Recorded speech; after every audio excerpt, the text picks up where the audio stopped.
ça, les juges, il y a encore quelques années, quand on amenait devant eux quelqu'un à qui on reprochait une négligence, eh bien, ils utilisaient une formule un peu désuète aujourd'hui, mais que j'aime bien reprendre. Ils se disaient, mais est-ce que la personne ou les personnes qu'on amène devant moi, est-ce que dans les minutes, les jours, les heures qui ont précédé l'accident, est-ce que cette personne a eu, je cite, le comportement du bon père de famille? Et vous voyez, on ne nous demande pas d'être des héros, mais on nous demande de nous comporter avec les gens qu'on encadre comme on se comporterait finalement avec les gens qu'on aime. Et moi je dis souvent, vous savez, si un jour dans votre job d'encadrement, vous avez un doute sur la façon dont on bosse là sous votre nez dans votre atelier, posez-vous la question autrement, dites-vous, supposons que mon fils de 18 ans vienne travailler dans l'usine, supposons qu'il fasse partie des gens que j'encadre, est-ce que je lui laisserai faire à lui ce qu'ils sont en train de faire là sous mon nez?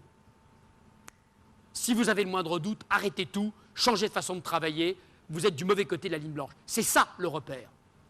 Et donc, plus on aura une évaluation des risques écrite, précise, sophistiquée, plus on pourra prouver au juge qu'avant l'accident, on a eu, et quand je dis on, c'est tout le monde, hein, le comportement donc du bon père de famille, hein, ce comportement raisonnable, celui qu'on a avec les gens qu'on aime, hein, et ça, c'est tout à fait fondamental. Et donc, ce fameux document unique, hein, c'est une occasion unique, c'est le cas de le dire d'ailleurs, de faire un point zéro, hein, de partir de rien, ce qui n'est pas votre cas ici. Hein. Il y a des entreprises pour qui la prévention, c'est du chinois, hein, qui n'ont jamais rien fait. C'est une occasion extraordinaire et unique de faire un point zéro, d'évaluer les risques sans complaisance, de faire le tour des choses qui vont et des choses qui ne vont pas, de ne pas hésiter à écrire. Eh bien là, ça ne va pas. Hein, parce qu'entre le travail prescrit, celui dont on rêve dans les bureaux d'études et le travail réel, il y a parfois un écart assez considérable. Et les accidents, comme par hasard, surviennent souvent dans cet écart. Eh bien, il faut être impitoyable, il faut être dur avec soi-même, repérer les problèmes, les écrire et mettre en face un plan d'action. Et ça